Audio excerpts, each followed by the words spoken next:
Yes, and welcome to a brand spanking special episode of DUD or SPUD Quickies.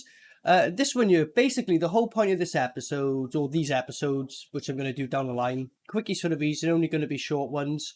Basically, when we do DUD or SPUD, we always make sure they're films we haven't seen before, so you get genuine reaction. It's pointless doing films you've already seen, isn't it? Because it's not a surprise or nothing. So, over the years, it's been numerous films that would have been perfect for DUD or SPUD, but kind of only started doing this like in the last year or so.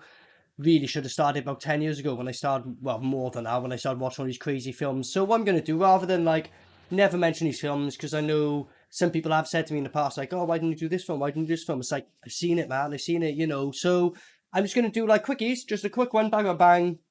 Quickly talk about a film, whether I give it a quick dud or spud, basically, you know what I mean? I do these on my own just because these are films I've personally seen, maybe the boys haven't, but I'm not going to rewatch them because I know what's happening. So we'll get straight into it. The first one we're going to mention is one called African Kung Fu Nazis. Came out in 2019, so quite a new film. Description for this movie. A Kung Fu disciple seeks bloody revenge against Adolf Hitler and his army of goons in Ghana, right? You're thinking, what the fuck? Exactly, that's why I downloaded this film in the first place and watched it. A bit like that movie I watched with Ripper, Bad Black. Similarities to that. Everyone is having so much fun in this film. It's basically a comedy. They're doing kung fu and all that. They're playing a lot of, like, from what I recall, a few throwbacks to other earlier films and stuff. But in general, really fun film. All of them clearly had a laugh making this film. And this guy who plays Hitler, it's either between him and the guy in Kung Fury. I still can't work out my favourite adaptation of Hitler to date, but it's one of them two.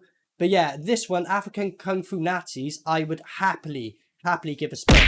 It's such a funny film. Watch it with some mates, some drinks, whatever else you want to do.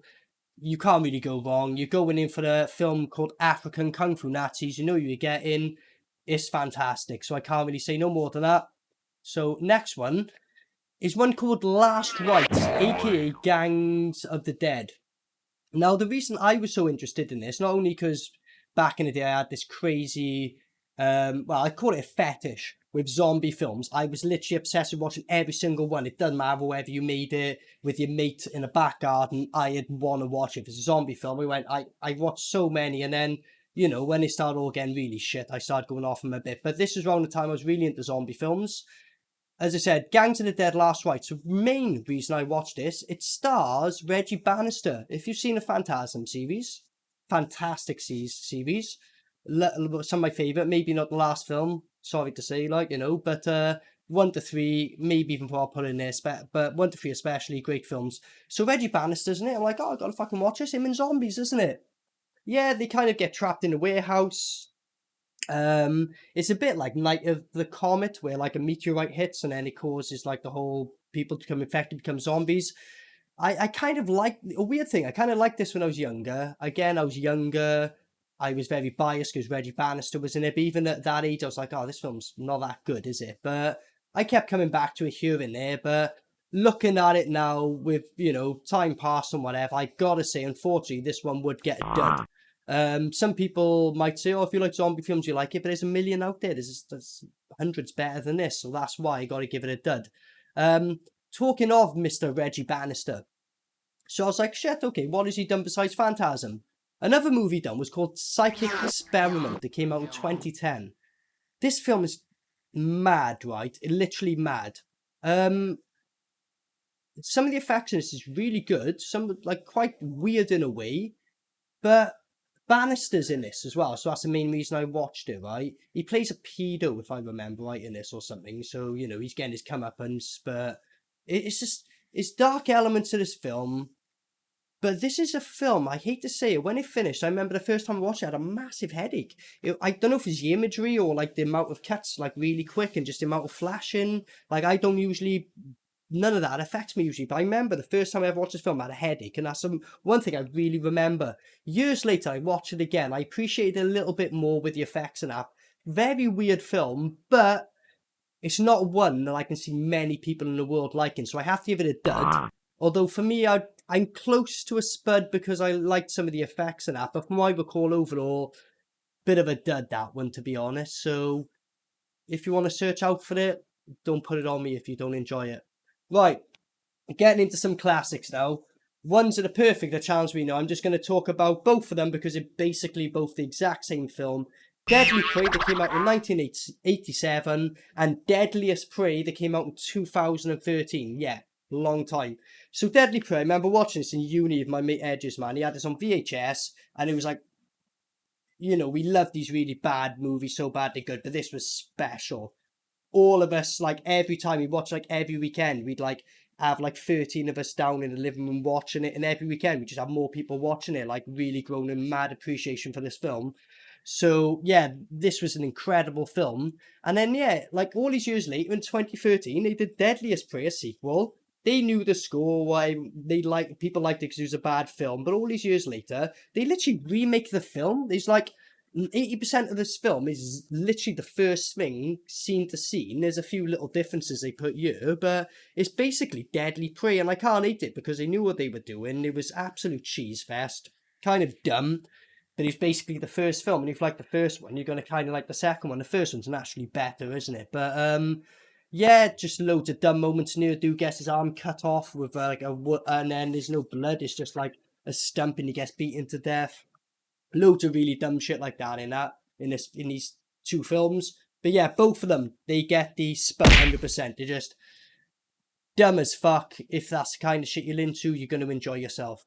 Right, next one. Not many people heard of this because I've asked a few people. They're like, what is this? What is this? It's got a few names. Main names I know of is Contagion and Bioslime. They're the names they're given. 2010 this came out. Load of people are trapped in a building, but most of the film takes place in a fucking single room and like air vents. Really fucking weird film. Terrible acting for what you call him. The main guy in this is a fucking doofus. Like, absolute, like, fuck off. Like, why is this your main guy? But it was weird. It reminded me of Psychic Experiment. Although the first time I watched it, I kind of had a semi-headache on this one. I had to go back to it years later. And I remember being like, oh, there's some cool elements to it, but overall it's just fucking, nah, pretty shit. So it's also called Alien something. Alien Contagion maybe, or some bollocks, I don't know. But yeah, this one will get a dud. It was just, I've seen loads of films as this. It had potentially, the acting was too bad. It was so cheap. It was, you know, it was an issue, let's be fair. Next one, very popular one, so I'm not going to say too much about this one, but it's one I would 100% be doing on DUD or SPUD. Bad Boy Bubby came out in 93, Australian film, I believe. If you know, you know. Some dude, like, until his, like, 30s, has been locked up with his mother, has never really seen the outside world, eventually leaves his flat, because his mum's convinced him, like, as well, like, you were outside, you died, so she's walking out of a gas mask, so he's a weird guy. Like, basically, the whole film, he just imitates things. So he's, like, yeah, like, because he's got a pet cat, which he ends up suffocating in a bag at some point in the film. He's acting like a cat at one point. But basically, it's a mad film because he ends up getting in the open world, and it's just him interacting with people, and then based how they react to him, he just like emulates them. And then later he's just to people like rah rah rah rah. He ends up getting like a rock band, like I think he wears a gimp mask, or someone wears a gimp mask in that. A mad film, mad film. Good laughs. We had a hell of a laugh watching. Another one when I was in uni with the boys. This was a regular we would watch. But yeah, this one definitely gets a SPUD. It's absolutely mad as fuck. If you want some mad shit to watch, Bad Boy Bubby, fully recommended. But I told you, it's fucking nuts. Next one, right? Corey Feldman film. Came out in 95. Called Voodoo. Right. This one, again, I speak to anyone who never heard of it, don't fucking know. Straight to DVD as it was. When I was really young, like, I used to go to Blockbuster, you know, most weekends. My parents, like, were really cool with that. And my dad, I just remember, like, I was obsessed with horror films and all shit, whatever. And I kept seeing this cover. And I was like, oh, I really need to see it. And every time I go with these, like, oh, come on, Rich. Like, you know, all you do with your life is play Mortal Kombat and, like, you know, watch horror films. Do you want to watch, like, something different? Fair play to my dad, you know, trying to do the right thing. Nah, Dad, horror films is what I'm into, blah, blah, blah. So it took me ages to persuade him. But eventually, I think it was my nan, actually, because he just didn't want to rent it for me. My nan, like, went down with me. I was like, Nan, I really want to watch this. And she introduced me to horror films. She had no problem. She's like, yeah, we'll watch it. So Voodoo with Corey Feldman. I remember after all this time as a little kid, I was so excited gonna watch it. Even watching it at the end, I was very like, is that it? As a kid, I should have been excited enough. I was very meh. So years passed, I was like, I gotta give it a rewatch. It was one of these films that stuck in my head because I was so obsessed with seeing it all the time in Blockbuster. Watching it as an older kid, it was like, fucking hell, this is really fucking poor, really shit. I can see why no one fucking knew about it. Voodoo, I love all that sort of stuff. You can have so many, ways to go with that in a film, and this film just doesn't deliver. Dud. Don't watch it. Right, so the last few films now we're going to go through, they're all kind of the same element. I can see why a lot of people will dislike this, genuinely because you'll get like sickness from motion, like watching a film. Like, when you like have first person view, like on motorcycles, skateboarding, parkour, a lot of people get sick. So I can see why people can't watch these films. However, I love this kind of shit. So one of the most known films from that is called Hardcore Henry. All first person, the whole film, it's like, you're playing a computer game, first person shooter, all from his point of view. Mad film, this dude kind of wakes up, he's been experimented on, he's been made a super soldier, so to speak. You don't really know why, people are chasing him. Really well cut the way they edit to like make it look like one constant film flowing, basically, you know what I mean? Really appreciate how they all do that. Great action in there. Fantastic parkour. Absolutely sick. Love this film. Hardcore Henry, for me, gets double spuds. It was a fucking amazing film. So while we're on our note with the first person kind of aspect film, right? Because I love this shit, I know this ain't going to be everyone's cup of tea. But there was a trilogy that's come out, and I might be wrong on this, but I've heard they're going to try and make 6 films in total. They're called Hotel Inferno, right? These films. Absolute mental films.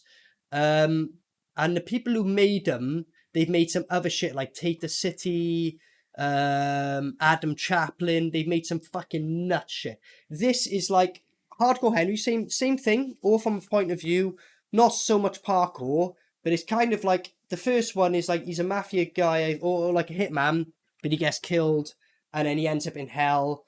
And then the whole rest of the series is him trying to make his way out of hell while his body's slowly rotting. It's like a Doom game. He's got to go and like collect these elements to fucking do shit. But it's all like first person view, gory as shit. Gory as shit. People like right close up, face like getting exploded, loads of like people getting battered like with hammers and knives. It's insane. The third film especially turns into the Doom. It's the closest I've ever seen to Doom in film form. These things fly and actually look like the Doom things. He don't even try to hide it. He's got a shotgun. The voice acting is absolutely dreadful, right? It is, but that's a dub version. It adds a weird charm to it. It is what it is. But the trilogy, fully recommended. And I hope they do finish the rest of them off because I've been loving them so far. And they've been getting better every film. More gory, more insane, more nuts. Carry on. So then the last one we're going to do, since we're on this whole first-person shooter kind of vibe, is a film itself called FPS, aka First Person Shooter. Came out in 2014. So I heard about this. I was like, oh, okay, another kind of Hotel Inferno style film, first-person shooter. There's a person who has a voice in here for one of the characters, and he plays one of the characters in one of the old school games, Blood. So when I heard him, I was like, shit, man, that's the actual actor. So I loved that. This is kind of a similar Hotel Inferno in a way. A guy's like all first person thing, he's fighting demons and stuff. But unfortunately, it was done on not a lower budget. I think it was actually a higher budget, but it just weren't as gory as Hotel Inferno. One is out there. It was alright. And for me, I appreciate these kind of films, but I think the fatigue had worn out a bit on me. And I watched this after all the others. FPS, first person shooter, I love the fact of what they did. It was just all like a lot of the film was in a hallway in a room. There just wasn't that much different environment, if I remember right. When he picks up weapons, he's walking like you are playing a fucking game. I think they even had like health bars at one point and shit. So it was cool they did that, but I think had they had like got a bit of a better budget with it and had better environment and effects, this would have been so much better. But unfortunately, I'm going to give it a dud just because I'd seen Hardcore Henry and Hotel Inferno, and it just don't compare to them, unfortunately. And it's pretty much the same premise. But yeah, so really, this is just a quickies. Dud Spud. There's some films I've gone through. I'll do more episodes of this, but I hope you enjoy. As I said, just a quick one, quickie. So yeah, until next time, Maniacal Mac out. Peace. Maniacal Mac.